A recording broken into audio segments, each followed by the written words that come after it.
Pagi Bu. Bisa ya? Bisa, Kontennya Bu. udah kelihatan belum?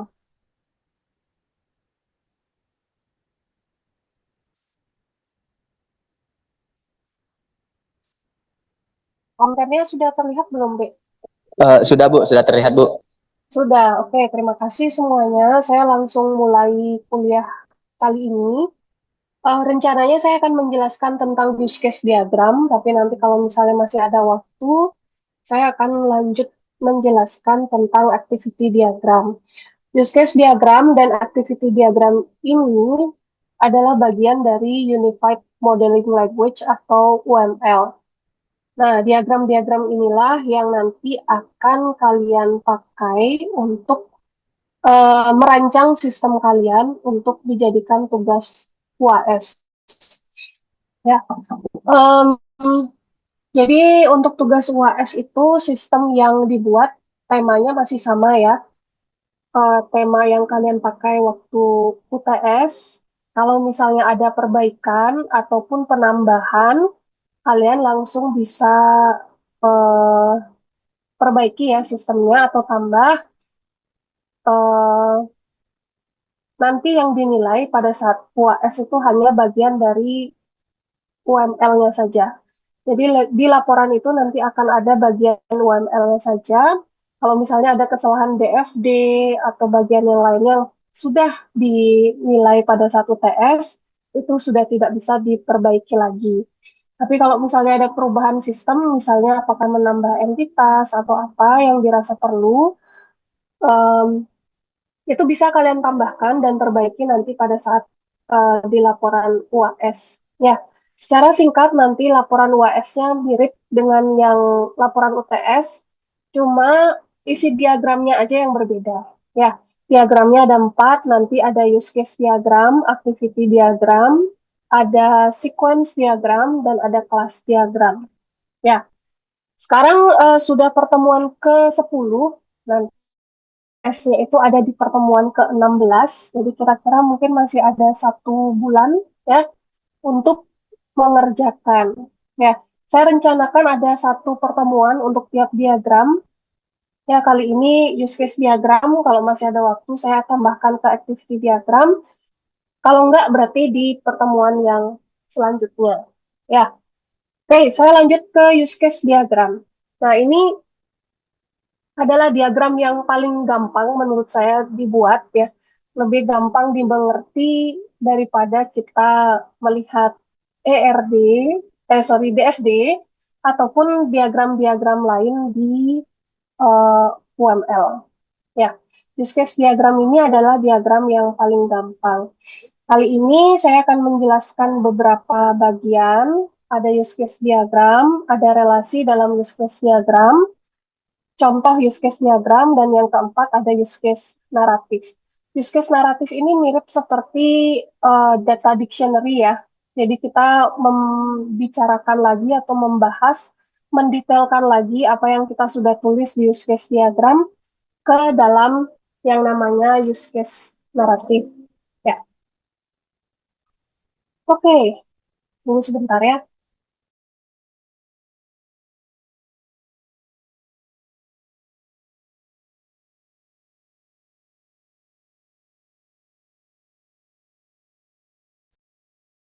Ya, saya lanjut. Nah, use case diagram itu bentuknya seperti ini. Ada gambar orang di sini yang kita sebut sebagai aktor nanti, terus yang bulat-bulat di sini ini namanya adalah use case. Ya, use case diagram ini secara umum menggambarkan bagaimana interaksi yang terjadi antara user dengan sistem yang dibangun. Nah, bagian sini, bagian luar ini adalah usernya, dan bagian use case ini adalah bagian dari sistemnya.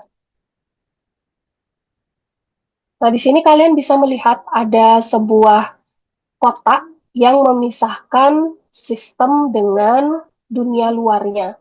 Ya, berarti yang di dalam kotak ini adalah bagian dalam sistemnya yang ada di dalam sistem. Yang di luar kotak seperti aktor ini adalah apa-apa atau semuanya yang berada di luar dari sistem. Jadi nanti saya ingatkan ke kalian, dalam menggambar use case diagram, kalian nggak boleh lupa untuk menggambar batasan kotaknya ini ya. Kotaknya ini menjadi batasan antara yang di luar dan yang di dalam sistem. Ya, untuk yang orang-orang seperti ini, ya, orang-orang seperti ini dia pasti ada di luar sistem. Dan yang di dalam sistem pasti bentuknya use case seperti ini. Nah, di sini ada yang namanya interaksi. Interaksinya dilambangkan dengan apa? Interaksinya dilambangkan dengan garis-garis yang menghubungkan user dan use case-nya. Ya, kalau kita lihat di sini berarti, nah, ada user 1 dan user 2. User 1 bisa melakukan use case 1 dan use case nomor 3. Use case, aktor 2 bisa melakukan use case nomor 2. Nah, itu adalah interaksi yang terjadi antara user dan sistemnya. Tentunya dalam use case diagram ini tidak semua user akan bisa berinteraksi dengan semua use case yang ada di diagram. Ya, tidak harus seperti itu. Jadi bisa saja satu aktor itu hanya berinteraksi dengan satu use case. Bisa. Satu aktor bisa berinteraksi dengan lebih dari satu use case. Itu bisa. Ya. Dan yang pasti satu aktor itu minimal harus berinteraksi dengan satu use case. Ya, kalau misalnya aktor tersebut tidak berinteraksi dengan use case tertentu, berarti aktor tersebut tidak berhubungan dengan sistem ya, jadi tidak perlu ditulis aktornya kalau memang dia tidak ada berinteraksi dengan use case tertentu. Ya, itu dia gambaran dari sebuah use case diagram. Dia menggambarkan bagaimana interaksi yang terjadi antara user dengan sistem yang dibangun. Nah, jadi use case diagram ini seperti yang saya ceritakan tadi, dia itu terdiri dari apa? Dari aktor, dari use case, dan dari relasi. Aktor itu adalah tadi yang gambarnya orang, use case itu adalah tadi yang gambarnya oval, dan relasi itu adalah apa yang menghubungkan aktor dengan use case-nya. Ya, oke. Okay. Nah, notasi dari use case diagram ini pasti beragam juga sekarang ya. Kalau di zaman dulu, aktor itu selalu berupa sticky figure seperti ini. Ya, sticky figure seperti ini. Tapi sekarang kalau kalian tidak menemukan simbol sticky figure seperti ini, nggak apa-apa. Bisa memakai simbol lain yang bisa dipakai atau yang disediakan oleh um, apa namanya ya, tools yang kalian gunakan untuk membuat use case diagram. Ya, simbol apa yang disediakan oleh tools kalian untuk membuat aktor itu silakan dipakai. Tapi biasanya kalau zaman dulu ya standarnya ini adalah sticky figures bentuk orang seperti ini. Nah, terus kalau use case bentuknya bulat-bulat seperti ini dan relasi itu ada banyak tipe ya. Ada asosiasi yang lurus seperti ini, ada include, ada extend, dan ada generalisasi. Yang menjadi pembedanya ini adalah bentuk tanda panahnya seperti apa atau bentuk garisnya itu seperti apa ya. Kita lihat juga tanda panahnya ada yang terbuka, ada yang tertutup. Nah, seperti itu ya. Hey, notasi aktor, saya bahas satu-satu untuk notasinya ya. Tadi ada 3, dan sekarang akan saya bahas satu persatu. Nah, aktor ini adalah sebuah peran yang dapat dimainkan pengguna dalam hubungannya dengan sistem. Ya, di sini ada highlight sedikit ya ini seorang pengguna yang berupa satu manusia itu dapat memainkan berbagai peran dan menjadi aktor yang berbeda. Di sini maksudnya, misalnya kita punya sistem seperti I miss you, ya.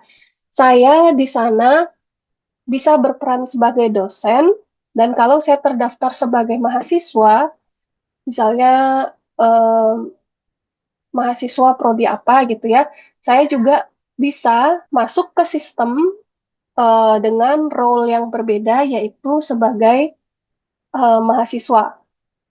Ya, jadi walaupun manusianya sama, role-nya itu bisa berbeda atau perannya bisa berbeda. Atau yang lain, misalnya ada beberapa dosen yang mempunyai role berbeda seperti jabatan tertentu ya. Misalnya sebagai em, kepala kepala suatu bidang di universitas gitu ya. Nah, dia juga bisa masuk ke sistem itu dengan role yang lain sebagai kepala suatu bidang tertentu. Nah, itu dia. Jadi manusianya sama, tetapi peran yang dimainkan dalam sistem itu berbeda. Nah, walaupun manusianya nanti sama, kita membuat aktor itu sejumlah peran yang ada di sistem. Nah, misalnya ada berapa ya? Misalnya ada 3 peran yang bisa berhubungan dengan sistem kalian. Misalnya ya ada admin, ada pelanggan, terus ada apalagi satu ya ada distributor gitu mungkin ya. Jadi kalian buat masing-masing satu notasi aktor untuk peran tersebut. Ya, jadi satu notasi aktor untuk satu peran. Nah, nah, peran ini juga bisa berupa sebuah entitas seperti sistem eksternal ya. Mungkin dari beberapa kelompok kalian ada yang pakai bank ya. Itu bisa juga dijadikan sebuah aktor ya karena bank ini juga berinteraksi dengan sistem kalian. Atau database yang kalian pakai yang berada di luar sistem itu juga bisa digunakan sebagai bisa dilambangkan sebagai aktor. Ya, jadi sistem eksternal atau database yang berada di luar sistem silakan dilambangkan dengan aktor. Ya, notasi secara umum dia digambarkan dengan bentuk gambar orang sederhana dengan tulisan atau keterangan nama aktor di bawahnya. Nama di sini saya maksudkan adalah perannya ya, peran dari aktor tersebut menjadi apa, bukan namanya mahasiswa, namanya Putu gitu ya. Jadi bukan ditulis putunya, tapi perannya dia sebagai mahasiswa itulah yang ditulis. Ya, apakah dia mahasiswa, dosen, pegawai, customer, akuntan, dan yang lain. Jadi ada gambarnya, setelah itu di bagian bawahnya ada keterangan dia berperan sebagai apa. Nah, yang kedua simbolnya ada use case ya. Use case ini ditampilkan dalam bentuk elips atau oval dengan label yang biasanya berisi label berupa kata kerja. Ya, karena use case ini melambangkan apa yang bisa dilakukan seorang aktor um, dalam sebuah sistem. Jadi, use case itu kita awali dengan kata kerja. Contohnya seperti ini ya, mengisi KRS, memberikan nilai, menginput data mahasiswa, mengelola data dosen, atau mengajukan cuti. Nah, kalau misalnya seperti ini, isinya adalah uh, ada use case, isinya adalah username dan password, itu berarti salah ya, karena dia pasti bentuknya adalah kata kerja. Kita bisa buat dia uh,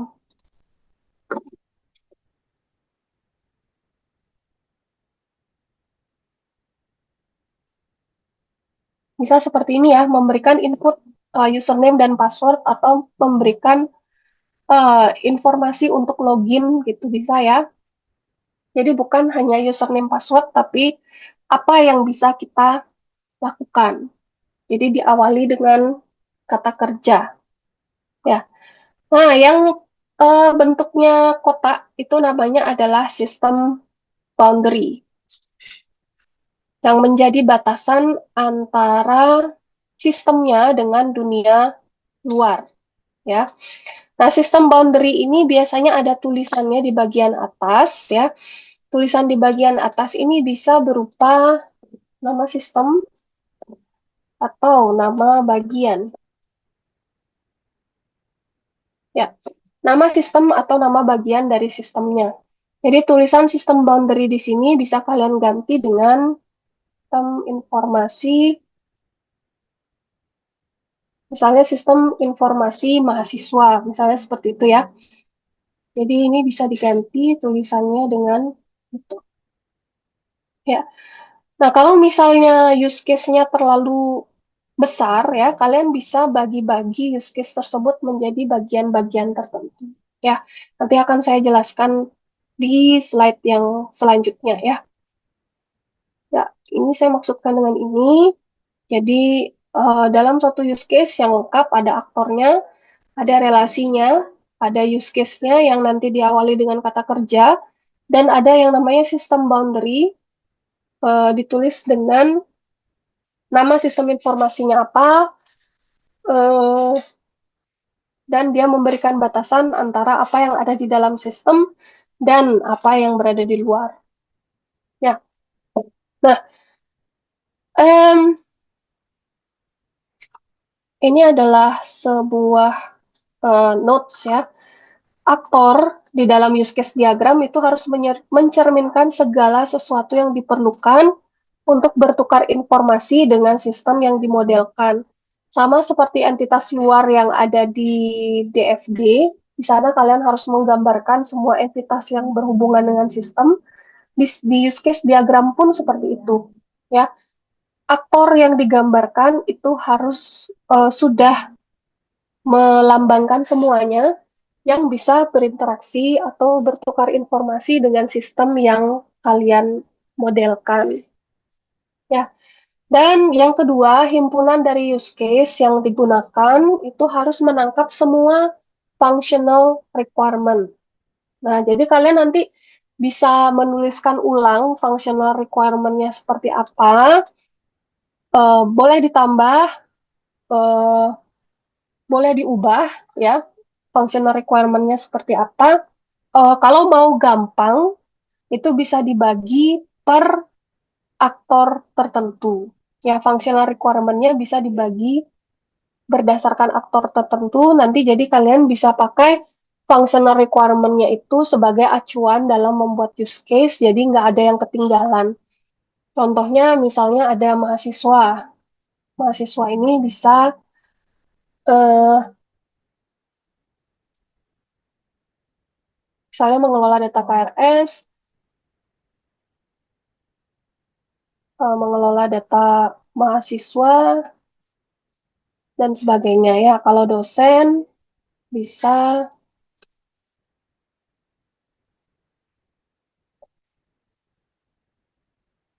nah, contohnya seperti itu ya. Jadi bisa kalian bagi dulu ke setiap role, bisa ngapain aja. Nah, kalau sudah seperti ini, nanti akan lebih gampang membangun use case diagramnya. Ya. Nah, ini adalah contoh dari use case diagram.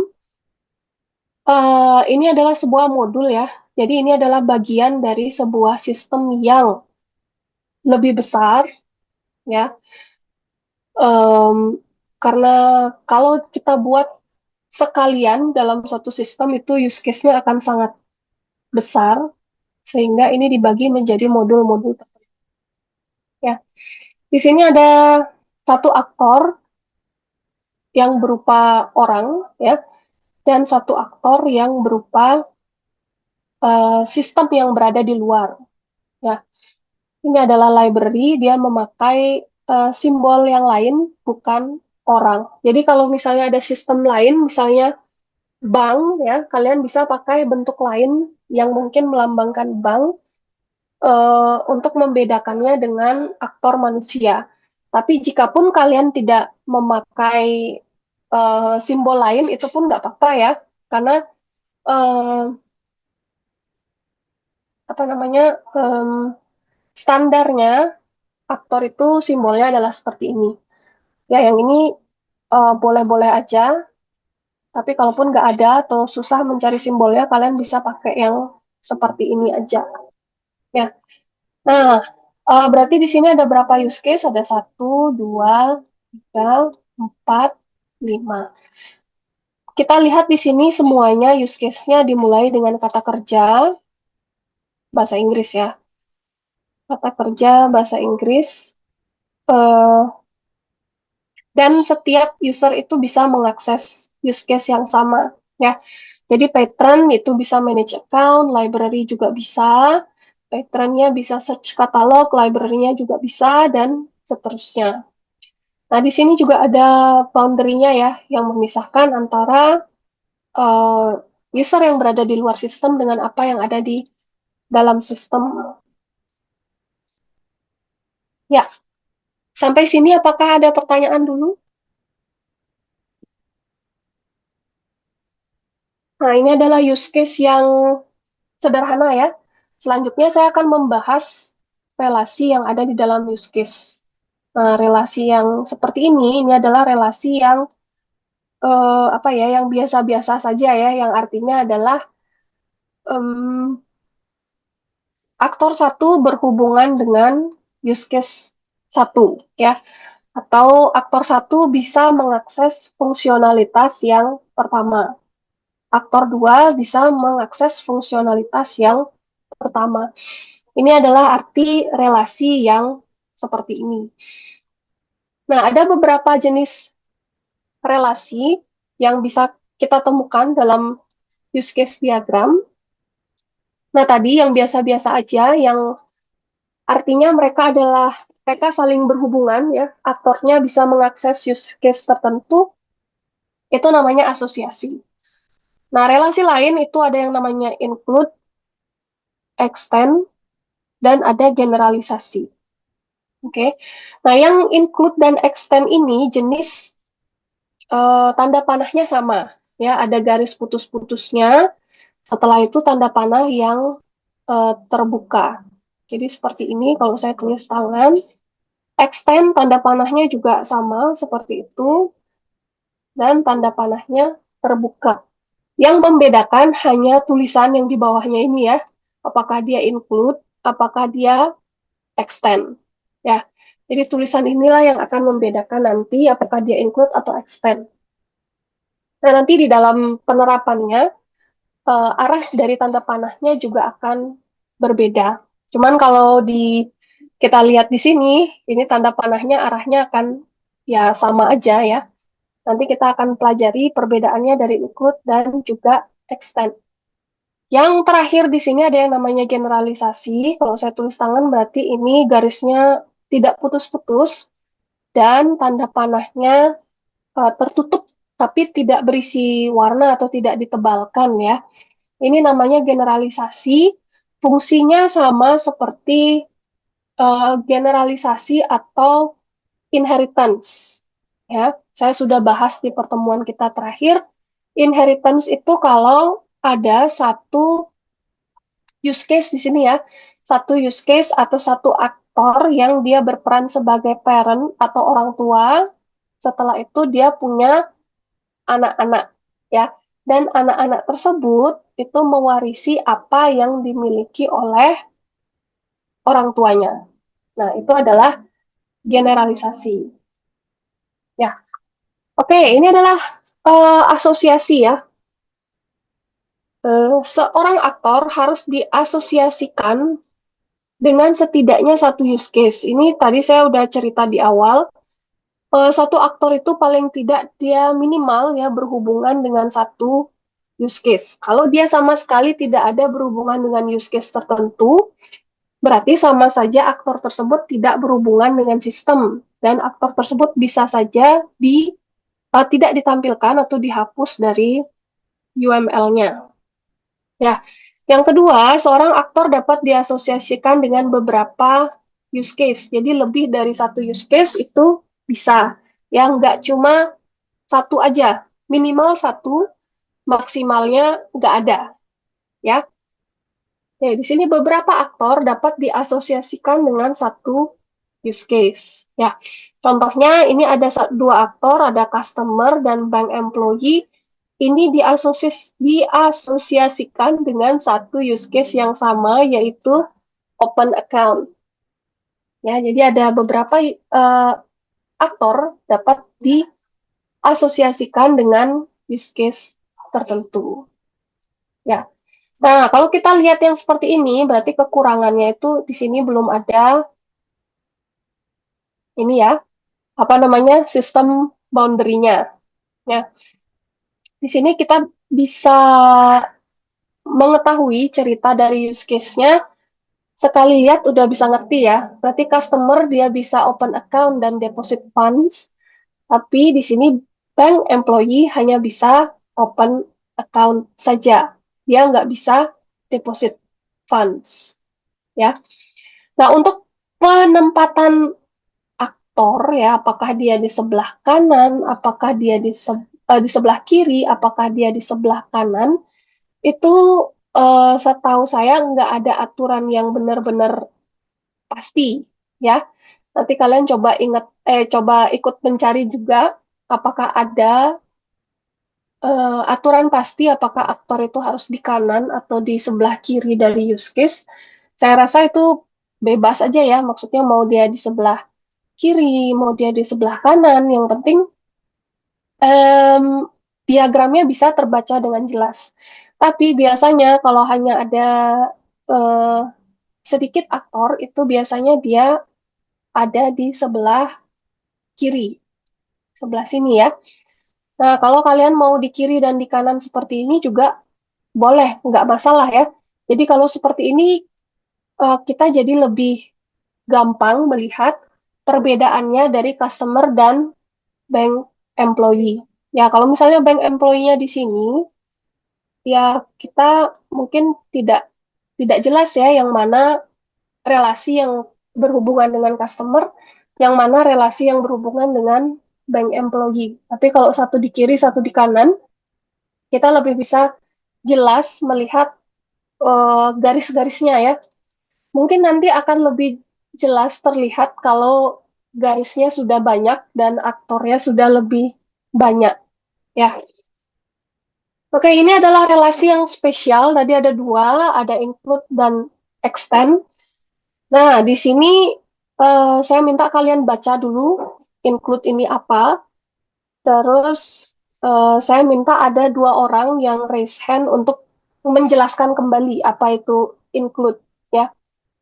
Saya minta harus raise hand ya untuk menjelaskannya secara berbicara, tidak lewat chat. Ya, dua orang aja.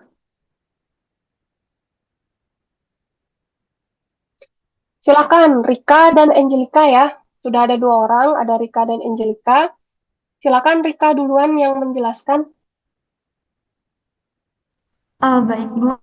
Saya izin untuk menjelaskan mengenai relasi input dalam use case diagram, di mana Ya, mungkin juga sudah terlihat dalam slide bahwa input ini itu adalah relasi yang menunjukkan bahwa suatu use case itu harus selalu menyatakan use case lain sebagai bagian dari prosesnya. Nah, di sini tuh contohnya kan ada base use case, dia akan menginput yang include use case. Jadi misalkan contohnya kalau dalam sistem itu mungkin yang pernah saya buat atau saya baca juga, misalkan dalam sistem e-commerce gitu. Jadi yang menjadi base use case-nya itu adalah uh, base use case-nya itu adalah dia check out barang, di mana input use case-nya itu dia harus login. Jadi dia harus melakukan login terlebih dahulu sebelum melakukan check out barang. oke ya. Kurang lebih Terima seperti kasih itu. Rika. Ada yang mau ditambahkan lagi kah? Dari saya itu saja. Oke ya, terima kasih. Selanjutnya ada Angelica, silakan. Baik, terima kasih Bu atas kesempatan menjawabnya. Mungkin dari saya memang tidak beda jauh dari punya Rika, bahwa kalau untuk include ini kan jadinya include use case-nya itu memang harus dijalankan sebelum base use case-nya bisa dilakukan. Mungkin saya ambil contoh juga bisa dari login sendiri menjadi base use case-nya Bu. Untuk include-nya itu misalkan kalau dia mau login dia harus melakukan autentikasi terlebih dahulu. Sehingga untuk include use case-nya itu autentikasi dan base use case-nya itu login gitu Bu. Dari saya. Oke, ya, terima kasih Angelica. Oke, nah itu dia sudah tadi dijelaskan oleh teman-temannya ya. Ada Rika dan juga ada Angelica. Ya, jadi include ini adalah relasi yang spesial ya, yang dimana dia menceritakan sebuah hubungan antara dua use case. Oke, ini bukan hubungan antara aktor dan use case ya. Jadi include dan nanti juga extend itu hubungannya adalah antara use case saja, bukan use case dengan aktor. Ya, jadi ada dua jenis use case di sini. Ada yang namanya base use case dan ada yang namanya included use case. Ya, di sini ada base use case, dia memerlukan fungsi dari included use case untuk menjalankan fungsinya. Ya, jadi kalau misalnya fungsi dari included use case ini belum dijalankan, base use case ini tidak bisa menjalankan fungsinya. Ya, jadi dengan kata lain, sebelum base use case menjalankan fungsinya, fungsi dari included use case harus dijalankan terlebih dahulu. Ya, di sini kita lihat contohnya yang ada di bawah, ada grafik sederhananya. Yang di sebelah kiri ini adalah base use case, yang di sebelah kanan adalah included use case. Di sini tanda panah putus-putusnya itu bergerak dari base use case ke included use case dengan ada tanda include-nya ya. Nah, dari contohnya tadi, yang pertama dari Rika, base use case-nya adalah check out. Nah, usernya ini ingin melakukan check out belanjaan di sebuah marketplace. Ya, sebelum dia bisa melakukan check out, dia itu harus login terlebih dahulu. Berarti apa yang mau dilakukan? Apa base use case-nya? Check out. Apa yang harus dilakukan sebelumnya? Itu apa? Included use case-nya itu adalah login. Dalam kata lain, kita harus login dulu, baru kita bisa check out. Oke? Contohnya Angelica tadi, base use case-nya adalah login. Apa yang mau kita lakukan itu adalah login. Terus apa yang harus kita lakukan terlebih dahulu sebelum loginnya itu adalah autentikasi. Ya, setelah autentikasi baru kita bisa masuk ke dalam sistem. Ya, berarti included use case-nya adalah autentikasi, base use case-nya adalah login. Ya, oke. Contoh yang saya sajikan di sini mirip seperti itu ya. Ini adalah base use case-nya. Base use case-nya adalah add to wishlist dan check out. Nah, included use case-nya adalah login. Tanda panahnya bergerak dari base use case ke included use case. Oke, artinya kalau kita mau add to wishlist sama check out, berarti kita perlu login terlebih dahulu. Kalau kita nggak login, berarti kita nggak bisa add to wishlist dan check out. Oke, yang kedua yang di sebelah sini, di sini ada include use case juga. Base use case-nya adalah bank ATM transaction dan included use case-nya adalah customer authentication. Artinya adalah kalau kita ingin melakukan ATM, transaksi ATM, kita harus melakukan autentikasi terlebih dahulu. Jika autentikasinya tidak kita lakukan atau autentikasinya gagal, berarti kita tidak bisa mengakses fungsionalitas yang ada di use case transaksi ATM ini. Ya. Nah, itu tentang include. Nah, sekarang saya minta dua orang lagi untuk menjelaskan tentang extend. Ya, kalian bisa baca dulu. Setelah itu kalian bisa raise hand lagi ya. Saya minta dua orang lagi untuk raise hand. dan menjelaskan tentang extend. Kalau bisa selain Rika dan Angelica. Ya, silakan.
Ya, silakan Yosua dulu dan Bisma. Ya, Yosua dan Bisma ya.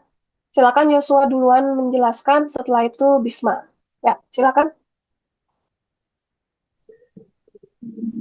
Mohon izin untuk menjelaskan untuk extend ini, ruangan saya digunakan untuk menyatakan relasi antara use case tambahan dan juga use case utama. Untuk arah panahnya juga dari use case tambahan ke use case utamanya. Jadi ini bisa digunakan untuk fitur apa namanya ketika opsional kayak gitu. Eh, untuk fitur yang opsional boleh boleh dilakukan setelah dari use case utamanya. Gitu. Terima kasih. Oke. Ada yang mau ditambahkan?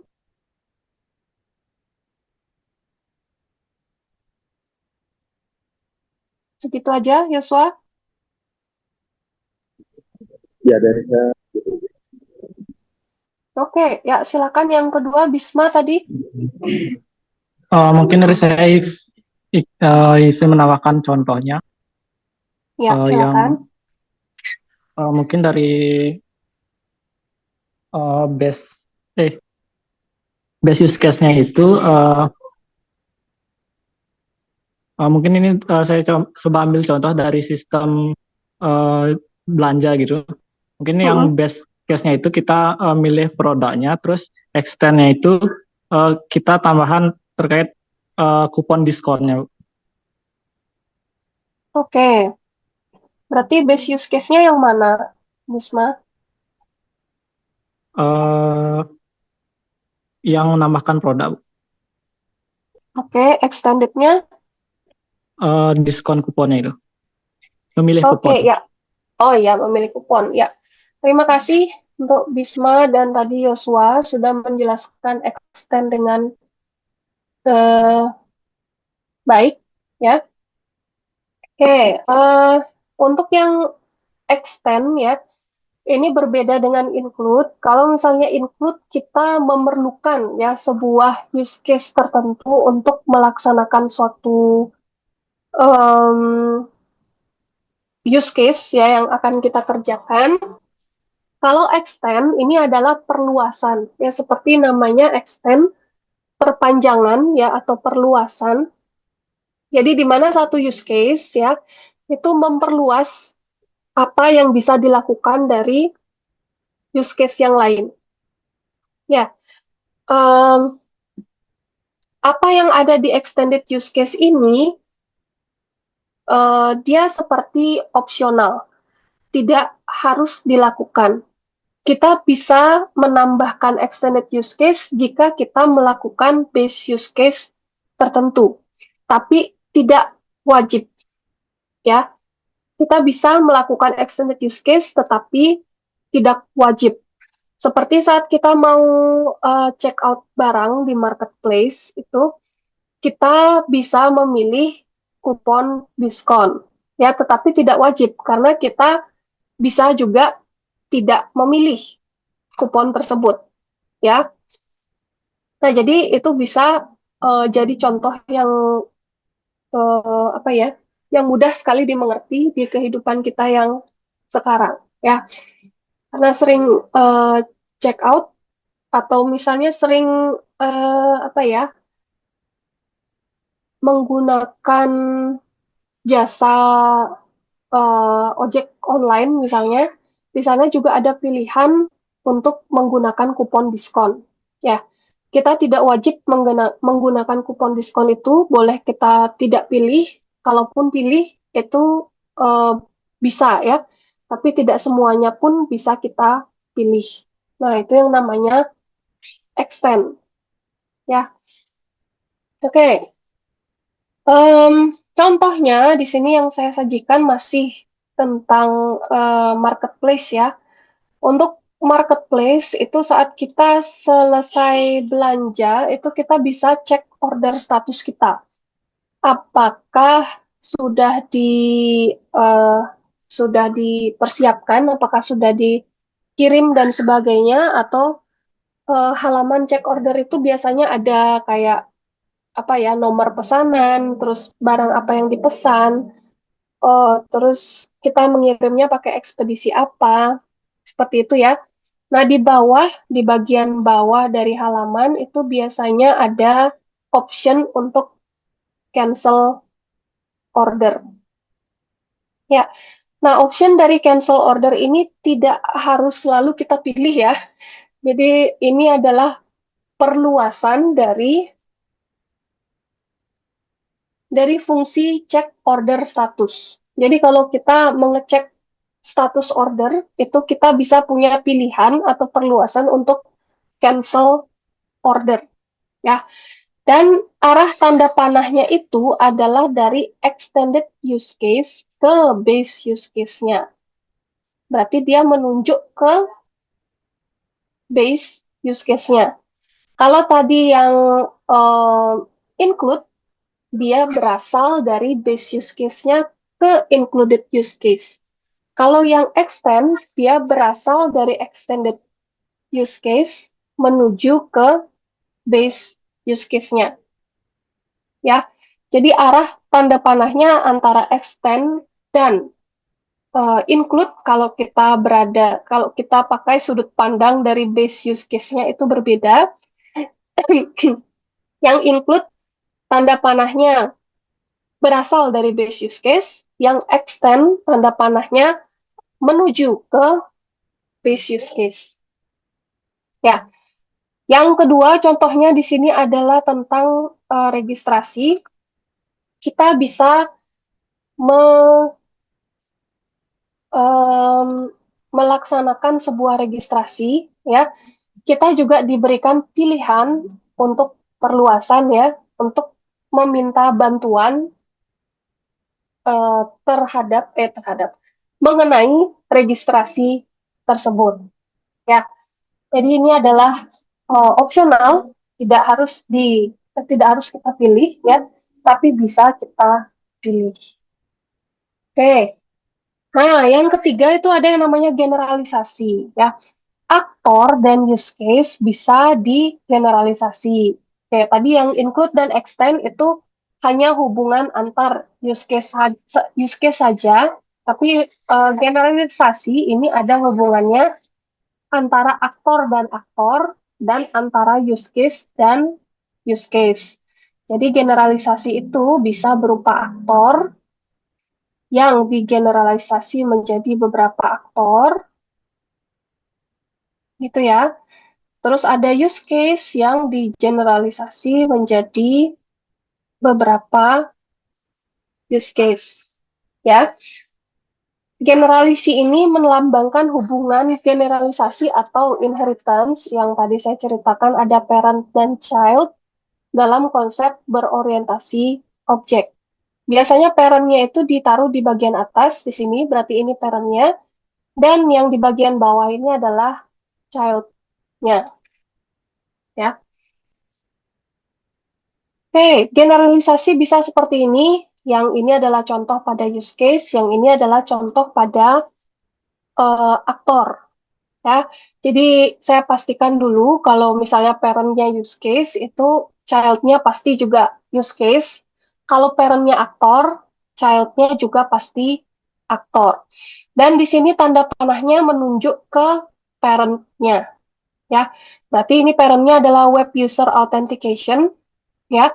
Child-nya ada 3, ada login, remember me, dan single sign on. Di sini menyatakan bahwa login ini adalah salah satu cara kita untuk web user authentication. Begitu juga dengan remember me, begitu juga dengan single sign on.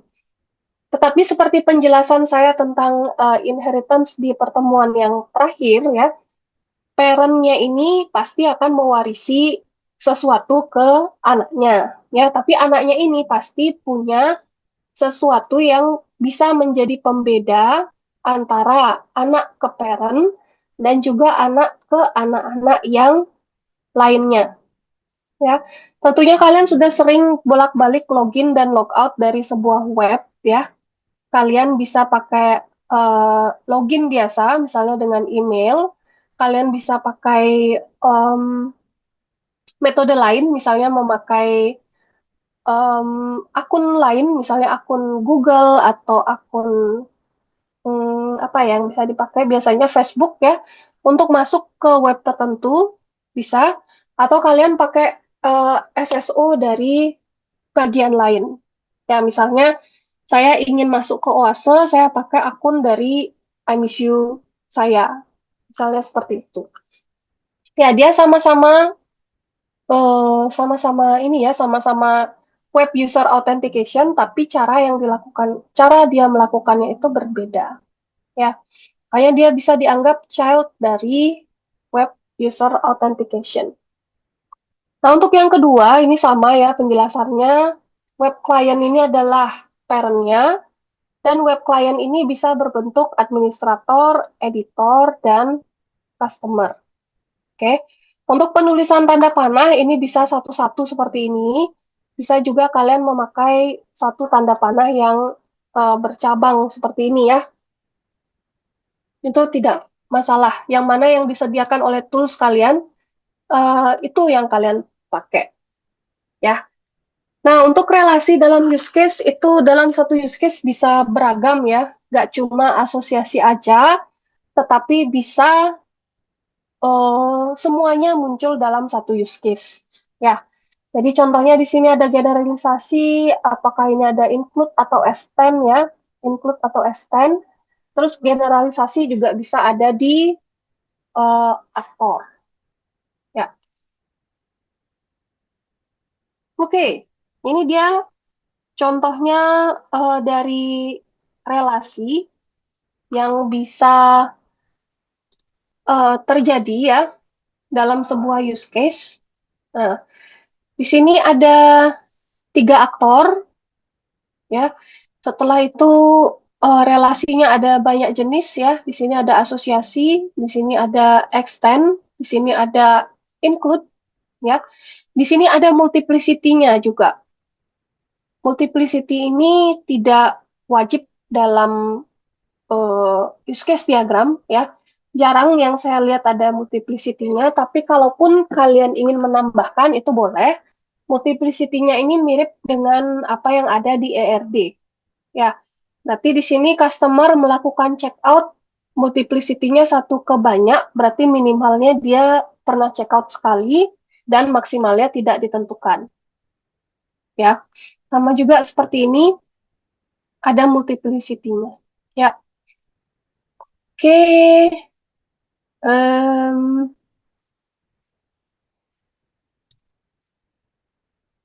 ya, nah, em, saya minta ada 1 orang atau 2 maksimal, ya, yang bisa menjelaskan ini use case-nya tentang apa. Ya, secara singkat, aktornya ada berapa, terus use case-nya ada berapa, terus apa yang bisa dilakukan oleh aktor-aktor tersebut. Dan kalau misalnya ada hubungan yang spesial seperti extend dan include, ini kalian bisa ceritakan maksud dari extend dan include-nya itu apa.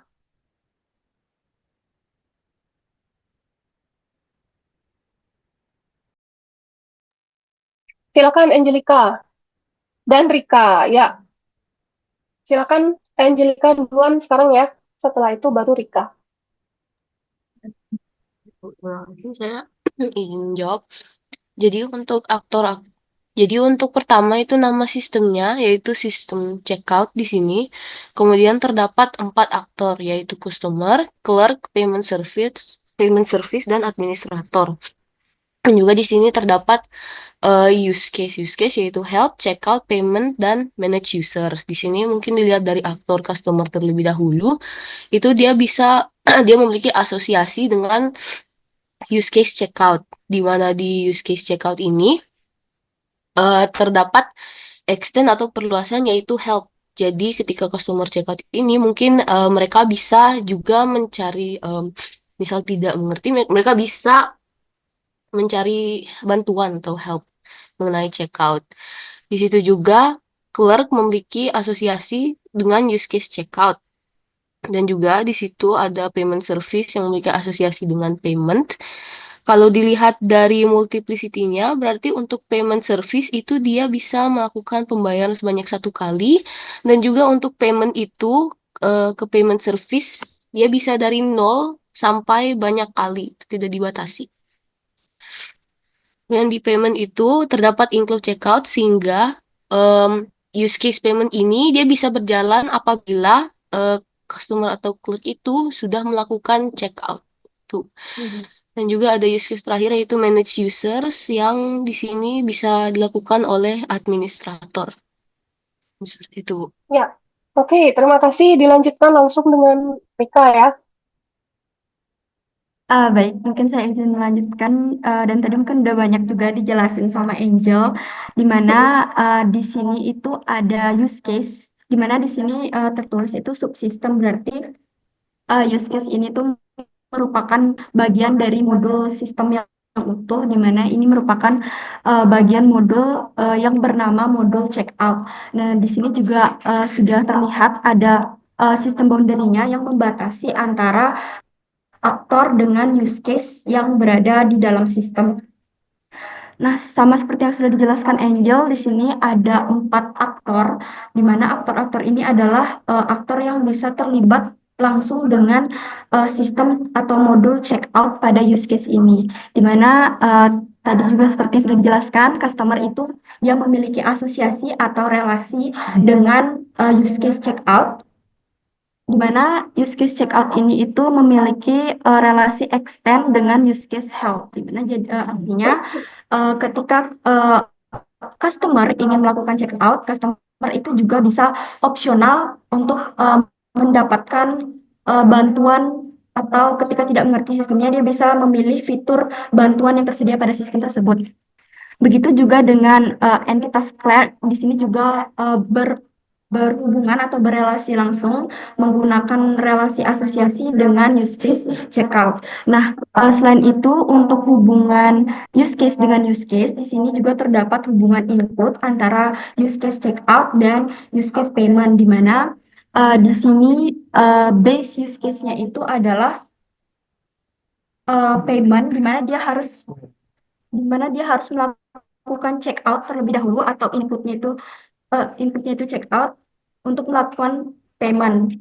Nah, untuk selain itu juga ada aktor payment service, di mana aktor payment service ini itu memiliki asosiasi dengan use case payment, dan ada aktor administrator yang memiliki relasi asosiasi dengan use case manage user.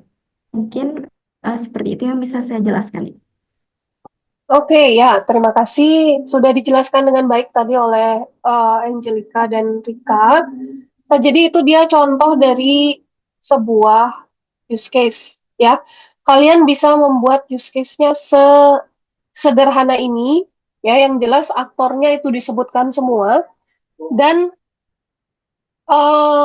use case-nya juga disebutkan semuanya, ya, berdasarkan apa yang kalian rancang di kebutuhan fungsionalnya.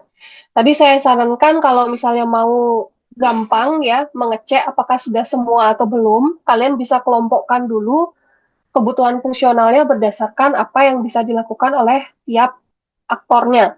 Jadi setelah itu baru kalian buat dalam bentuk use case diagram. Jadi saya harap tidak ada yang ketinggalan saat membuat use case diagram. Ya, oke, cara membuat use case diagram. Nah, nanti kalian tentukan dan tulis topiknya yang nanti akan ditulis pada sistem boundary-nya.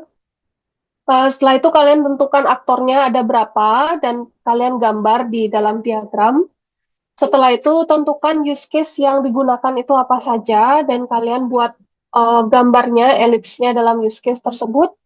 Yang terakhir baru kalian berikan relasi antar aktor dan use case atau dari antar use case dan use case ya. Kalaupun ada relasi antara aktor dan aktor itu juga nanti dituliskan ya. Contohnya yang seperti ini yang tadi sudah dijelaskan ya. Ini contohnya juga tadi sudah saya jelaskan. Nah, yang ini juga contohnya yang lain ya. Di sini ada 3 aktor ya yang bisa melakukan beberapa use case yang berbeda. Untuk customer ini bisa melakukan 4 use case yang di atas. Untuk technician itu bisa melakukan 2 use case yang di bawah. Untuk bank ini bisa melakukan semua use case-nya.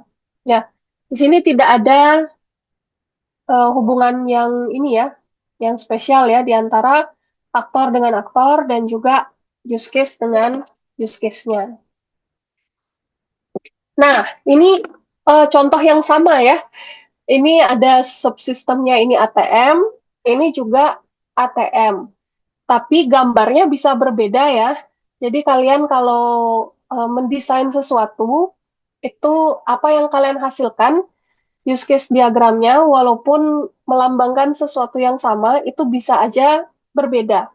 Dan itu nggak apa-apa ya, karena pemikiran kita pasti berbeda ya. Kalau dia benar-benar sama, itu yang perlu dicurigai. Apakah berdiskusi bersama, apakah dia langsung copy paste dari sumber tertentu. Ya, kalau bikin sendiri berdasarkan atas beberapa sumber yang berbeda, itu pasti akan mempunyai ciri khas tersendiri. Ya, walaupun fungsi-fungsi utamanya sama, paling nggak peletakan usernya atau peletakan aktornya berbeda atau peletakan uh, use case-nya yang berbeda. Ya, jadi tiap desainer itu punya sudut pandangnya sendiri untuk membuat use case diagram dan setiap sistem sama juga seperti DFD waktu uh, sebelum UTS ya, kita itu punya pemikiran yang unik ya, tersendiri. Jadi kemungkinan untuk sama itu mungkin sangat kecil sekali, kecuali memang sudah dideskripsikan aktornya harus ini, harus ini, harus ini, use case-nya harus ini, harus ini, harus ini. Ya, kalau misalnya diberikan yang general, misalnya seperti yang saya lakukan di kelas ini ya, saya buatlah sistem bebas dan kalian saya berikan kebebasan untuk menentukan kebutuhan fungsionalnya dan semuanya itu bebas. Jadi kemungkinan kalaupun sistemnya sama, kemungkinan untuk benar-benar sama hasil desainnya itu adalah sangat kecil, gitu ya. Oke, di sini masih sama juga contohnya mirip dan ini ada contoh dari uh, hubungan yang spesial ya, ada include di sini. Berarti untuk check out berarti kita harus scan item, terus calculate total and tax, setelah itu payment. Dan paymentnya itu bisa berbagai bentuk, ya. Payment by cash, kredit, debit, dan by check. Untuk yang kredit itu ada aktor lain yang berhubungan yaitu credit payment service. Untuk yang lainnya berarti nggak ada, ya. Oke, ini contoh dari use case diagram yang lumayan kompleks karena ada beberapa user dan ada beberapa uh, use case yang punya eh, apa namanya, relasi yang spesial, ada include dua di sini ya, dan di sini ada generalisasi juga. Berarti di sini registered customer dan new customer itu adalah sama-sama web customer ya. Nah, biasanya kalau ada generalisasi aktor seperti ini ya, yang nanti ber apa namanya, berelasi dengan use case itu dari anak-anaknya ya. Jarang sekali ada parent yang langsung berelasi dengan use case-nya. Biasanya dia langsung anak-anaknya, karena anak-anaknya ini kemungkinan dia berelasi dengan use case yang berbeda-beda. Ya, oke, yang lain-lainnya eh, sama juga ya. Ini ada extend dan ada include. Tadi sudah dijelaskan perbedaannya seperti apa. Jadi saya rasa kalian sudah mengerti hal ini. Dan ini adalah contoh yang lebih besar. Ya, nanti mungkin use case kalian akan sebesar ini juga, ataupun bisa lebih ya. Jadi eh, kalau bisa dibagi-bagi sistemnya, jadi beberapa subsistem tertentu, silahkan dibagi sistemnya menjadi subsistem tertentu, dan use case-nya bisa dibuat per subsistem tersebut. Ya, oke, sepertinya penjelasan saya cukup sekian untuk hari ini untuk use case diagram. Saya tidak menjelaskan sampai activity diagram ya, saya simpan untuk di pertemuan selanjutnya aja. Untuk sampai sini kira-kira ada yang mau ditanyakan?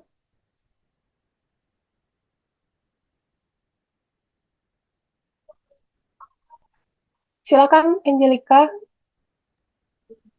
Terima kasih Bu, saya izin bertanya. Ya, Ini ya terkait generalization tadi, kira-kira ada best best practices atau tidak ya? Misalkan di sistem kita, kapan kita harus pakai best generalization di aktornya? Misal di sistem kita tuh ada, kita definisikan setiap external entity itu sebenarnya user. Kan kalau di mm-mm. saya itu sistem klinik. Jadi ada misalkan ada customer, ada klinik, ada dokter. Tapi itu kan kita anggapnya juga sebagai user. Itu sebaiknya kita bikin dia jadi generalization atau tidak ya, Bu? Oke, ya kapan kita harus pakai generalisasi, kapan tidak gitu ya. Ya, Nah, kalau user tersebut itu memiliki eh, informasi yang sama atau mirip, itu bisa dijadikan generalisasi. Cuma nanti kalian harus mengingat itu lagi di kelas diagram. Ya, karena nanti di kelas diagram pasti ada kelas user juga, dan kelas tersebut juga harus menjadi parent dan child untuk kelas eh, misalnya dokter dan kelas apa perawat itu misalnya. Ya, berarti kalau kalian memakai generalisasi di sini ada bagian yang sama dari dokter dan perawat. Misalnya dokter dan perawat bisa sama-sama apa ya di sistem ya? Bisa melihat data, bisa ngapain ya? Bisa A dan B gitu ya, yang sama-sama itu kalian bisa langsung taruh itu di parent-nya sebagai user. Terus dari dokter dan dari perawat juga bisa melakukan suatu hal yang sama. Dan di sini juga harus ada kalian definisikan hal yang berbeda untuk membedakan antara dokter dan si perawat. Kalaupun kalian tidak memakai generalisasi pun tidak apa. Ya, jadi ini dianggap sebagai kelas yang berbeda. Itu pun menurut saya tidak apa. Ya, kalau misalnya banyak yang sama yang didefinisikan antara dokter dan juga perawat, kalian bisa pakai satu parent untuk mendefinisikan semua yang sama. Setelah itu definisikan apa yang berbeda di dokter dan di perawatnya. Ya, kalian bisa melihat itu sama atau berbeda setelah nanti memikirkan apa yang bisa dilakukan dan yang tidak bisa dilakukan oleh dokter dan juga perawatnya ini gitu. Jadi boleh yang mana aja kalau menurut saya mau generalisasi boleh menjadi suatu user tertentu, tapi ingat harus ada kesamaan yang bisa dilakukan oleh dokter dan susternya. Kalau misalnya tidak banyak kesamaannya ya, bisa kalian pertimbangkan untuk dipisah aja. Ya, Baik, Bu. Terima kasih. Oh ya, Bu. Dan ya, juga berarti untuk aktor hasil generalization ini, itu dia bisa terhubung ke use case sendiri kan ya, Bu? Atau tidak ya? parent-nya atau child-nya ya? Child-nya. Ya, biasanya child-nya yang terhubung dengan use case yang lain. Oh, Nah, seperti ini. Gitu. Biasanya child-nya yang terhubung dengan use case lain. Jarang saya temukan parent-nya yang berhubungan dengan use case yang ada di dalam sistem. oh. Baik, Bu. Terima kasih, Bu. Ya, oke. Ya, saya rasa cukup untuk kali ini ya. Kalau misalnya ada yang mau ditanyakan, saya persilakan bisa hubungi saya lewat grup ataupun di chat pribadi. Ya, tapi kalau pertanyaannya umum dan dirasa teman-teman lain juga perlu tahu informasi tersebut, saya sarankan untuk di grup saja ya. Oke, semuanya, terima kasih sudah belajar dengan baik kali ini. Semoga apa yang saya sampaikan, walaupun dalam online ya, bisa diterima dengan baik oleh kalian. Kalau mau cicil UAS-nya, silakan dimulai dari sekarang, dari kebutuhan fungsional dan juga use case diagramnya, supaya nanti nggak buru-buru pada saat dekat-dekat UAS. Ya, oke, saya cukupkan kuliah kali ini. Terima kasih semuanya. Selamat siang, bisa keluar dari room saya ya.